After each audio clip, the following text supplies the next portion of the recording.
നമസ്കാരം. സ്കൂളുകൾ തുറന്നു. കുട്ടികളെല്ലാം അതീവ സന്തോഷത്തിലാണ്. പുതിയ കൂട്ടുകാരും പുസ്തകവും സ്കൂളുകളും അവരെ വരവേറ്റു. എന്നാൽ കുട്ടികളുടെ ഈ സന്തോഷം തല്ലിക്കെടുത്തുകയാണ് ലഹരി എന്ന വിപത്ത്. ഈ വിപത്തിനെ മാറ്റി നിർത്തിയില്ലെങ്കിൽ വരും തലമുറയുടെ ഭാവി തന്നെ തകരാൻ കാരണമാവും. കഴിഞ്ഞ വർഷങ്ങളിൽ നിരവധി തരത്തിലുള്ള ലഹരി കേസുകളാണ് റിപ്പോർട്ട് ചെയ്തിട്ടുള്ളത്.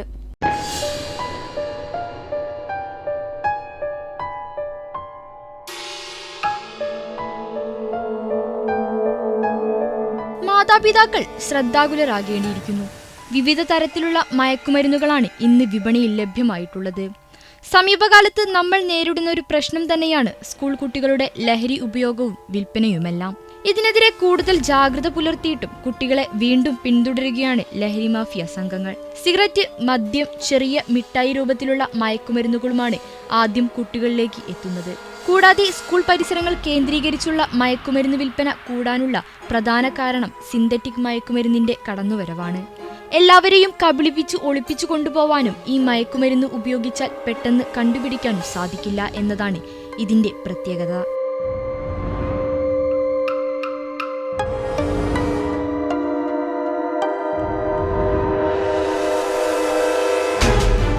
കഴിഞ്ഞ വർഷം 250-ലേറെ സ്കൂളുകളാണ് ലഹരി മാഫിയയുടെ പിടിയിൽ അകപ്പെട്ടതായി പരാതി ലഭിച്ചിരിക്കുന്നത്. മാത്രമല്ല, ഈ സ്കൂൾ പരിസരത്തുള്ള ചെറിയ പെട്ടിക്കടകൾ, തട്ടുകടകൾ, ബേക്കറികൾ കേന്ദ്രീകരിച്ചാണ് ലഹരി വിൽപ്പന കൂടുതലായും നടക്കുന്നത് എന്നാണ് പോലീസ് നൽകുന്ന വിവരം. പോലീസുകാർ കുറച്ചുകൂടി ജാഗ്രത പുലർത്തേണ്ടിയിരിക്കുന്നു. സ്കൂൾ പരിസരങ്ങൾ കേന്ദ്രീകരിച്ച് ലഹരി വിൽപ്പന സംഘങ്ങൾ സജീവമാവുകയും ഇതിനെതിരെ രക്ഷിതാക്കളും അധ്യാപകരും ഒരുപോലെ ജാഗ്രത പുലർത്തണമെന്നും അസിസ്റ്റന്റ് എക്സൈസ് ഇൻസ്പെക്ടറും വിമുക്തി കോർഡിനേറ്റർ കൂടിയായ KM ബാബുരാജ് പറയുന്നു.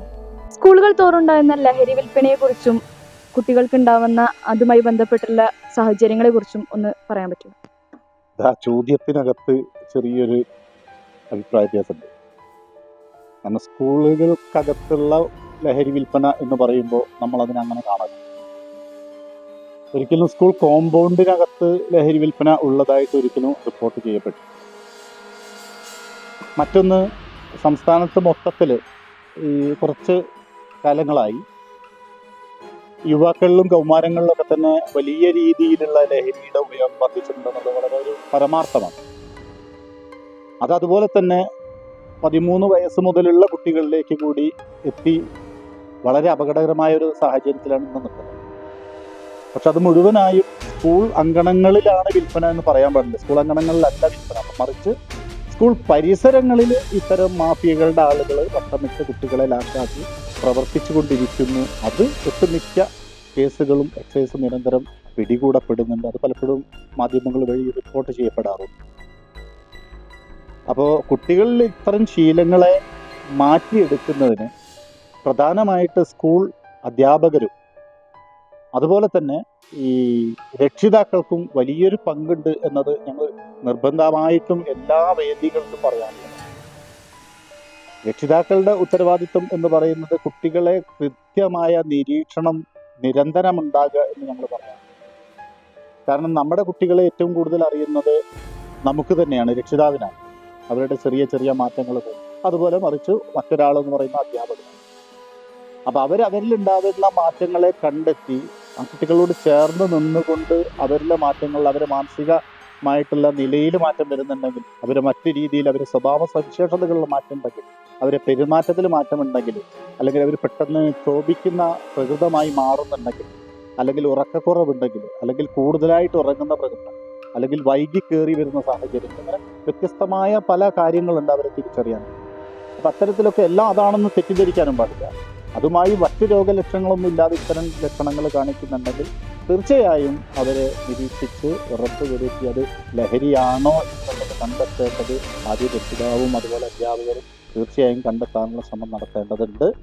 ആരിലേക്കും ഇത് എത്തിപ്പെടാം, എൻ്റെ വീട്ടിനകത്തേക്ക് ഇത് എത്തുന്നില്ല അല്ലെങ്കിൽ എത്തുകയില്ല എന്നൊരാളും വിശ്വസിക്കാതിരിക്കുക. കാരണം ഇത് ഏതൊരു വീട്ടിനകത്തേക്കും കയറി വരാവുന്ന വലിയൊരു വിപത്താണ്. അതിനെ തടയാൻ നല്ലൊരു സൈനികരായി എല്ലാ രക്ഷിതാക്കളും വീട്ടുകാരും അധ്യാപകരൊക്കെ മാറുക. സമാന കാലങ്ങളിൽ വല്ല കേസുകളോ കാര്യങ്ങളോ സാറുടെ ശ്രദ്ധയിലോ പെട്ടിട്ടുണ്ടോ? അല്ല, അത് പറയാനുള്ളത് സ്കൂൾ കേന്ദ്രീകരിച്ചു എന്ന് പറഞ്ഞപ്പോഴാണ് ഞാൻ ആദ്യം തന്നെ ആ തിരുത്തൽ വരുത്തിയത്. സ്കൂളിനകത്ത് ലഹരി വിൽപ്പനയുമായി ബന്ധപ്പെട്ട യാതൊരുവിധ കേസുകളും കണ്ടെത്തിയതായിട്ട് റിപ്പോർട്ടൊന്നുമില്ല.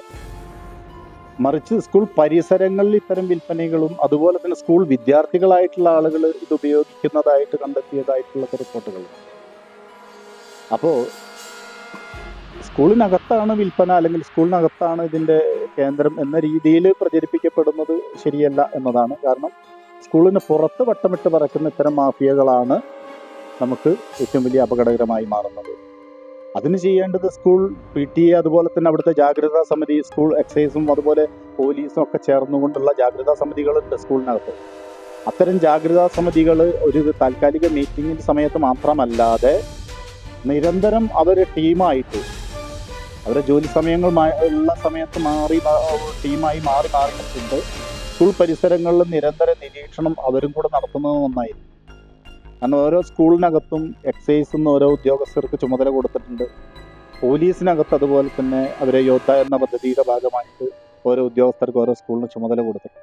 അപ്പോൾ അവിടെ കേന്ദ്രീകരിക്കപ്പെടുന്ന ഇത്തരം ആളുകളെ കുറിച്ചുള്ള വിവരങ്ങൾ അതുപോലെ തന്നെ അതുമായി ബന്ധപ്പെട്ട എല്ലാ വിവരങ്ങളും എക്സൈസിനോ പോലീസിനോ അറിയിക്കാനുള്ള ഫോൺ നമ്പറുകൾ കൂടി ഇത്തരത്തിൽ വ്യാപകമായി പ്രചരിപ്പിച്ചു. അപ്പോൾ വളരെ കൃത്യമായിട്ട് എനിക്കിവിടെ പറയേണ്ടത് എക്സൈസ് ഡിപ്പാർട്ട്മെന്റിന്റെ സർക്കാർ 2016 മുതൽ ആവിഷ്കരിച്ച ഈ ലഹരി വർജന മിഷൻ, വിമുക്തി മിഷന്റെ പ്രവർത്തനത്തിന്റെ ഭാഗമായിട്ട് നിരന്തരം സർക്കാർ എല്ലാ മേഖലകളിലും ക്ലബ്ബുകളെ ഒക്കെ കോർത്തിണക്കിക്കൊണ്ട് എല്ലാ യുവജന സംഘടനകളെയും കോർത്തിണക്കിക്കൊണ്ട് ഇത്തരം ലഹരിക്കെതിരെയുള്ള പ്രവർത്തനങ്ങൾ സജീവമായി നടത്തിക്കൊണ്ടിരിക്കുക, സ്കൂളുകളിലടക്കം ഉൾപ്പെടെ. അതോടൊപ്പം തന്നെ ഈ ഇത്തരത്തിലുള്ള കുറ്റകൃത്യങ്ങൾ കണ്ടെത്തി കഴിഞ്ഞാൽ ഞങ്ങൾക്ക് പറയാനുള്ളത്, ആ കുറ്റകൃത്യങ്ങളുടെ അറിവോ അല്ലെങ്കിൽ മറ്റു സൂചനകളോ ലഭിക്കുന്ന ഏതൊരാളും ആ കുറ്റകൃത്യങ്ങൾ എക്സൈസ് ഡിപ്പാർട്ട്മെന്റിലേക്ക് അറിയിക്കുന്നതിനായിട്ട് എക്സൈസിൻ്റെ ഒരു ഫോൺ നമ്പർ ഉണ്ട്.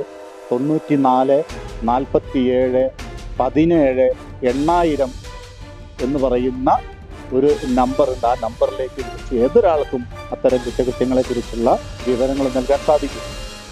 മറ്റൊന്ന്, ഏതൊരു കുടുംബത്തിനകത്തും ഇതുമായി ബന്ധപ്പെട്ട ഒരുപാട് വിഷയങ്ങൾ ഉണ്ടാവാറുണ്ട്. പലരും മൂടി വയ്ക്കപ്പെടുന്നുണ്ടോ എന്നുള്ള സംശയം കൂടി.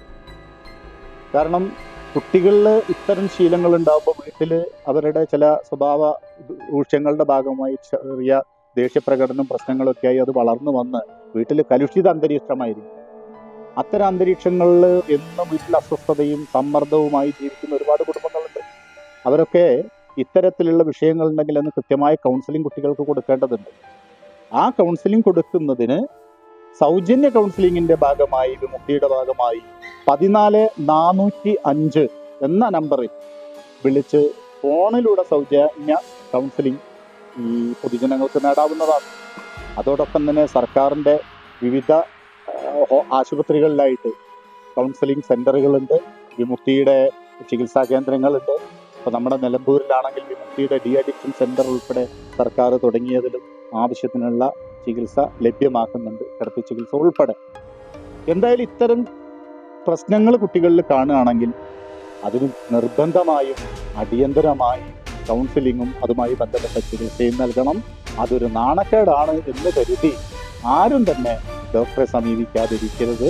അത് വൈകും തോറും കുട്ടികളിൽ പ്രശ്നങ്ങൾ രൂക്ഷമാക്കിക്കൊണ്ടിരിക്കുക. അതുകൊണ്ട് നിർബന്ധമായി അടുത്തറിയുന്ന ആദ്യ നിമിഷം തന്നെ ഒരു കൗൺസിലിംഗ് കൊടുക്കുക, ചികിത്സയും ലഭ്യമാക്കുക. ഇതാണ് പറയാനുള്ളത്. രക്ഷിതാക്കളും സ്കൂൾ അധികൃതരും കുട്ടികളെ കൂടുതൽ അടുത്തറിയാൻ ശ്രമിക്കുക. ഇടയ്ക്കെങ്കിലും അവരുടെ ബാഗുകൾ പരിശോധിക്കുക, അവരുടെ വഴികൾ അറിഞ്ഞിരിക്കുക. നമ്മുടെ മക്കളെ ലക്ഷ്യം വെച്ച് ചില കഴുകക്കണ്ണുകൾ അവർക്കു ചുറ്റും വട്ടമിട്ട് പറക്കുന്നുണ്ട്. ജാഗ്രത വേണം. കുട്ടികൾക്ക് എല്ലാം തുറന്നു പറയാനുള്ള ഇടം വേണം. അവരെ നമ്മൾ ചേർത്തു നിർത്തണം.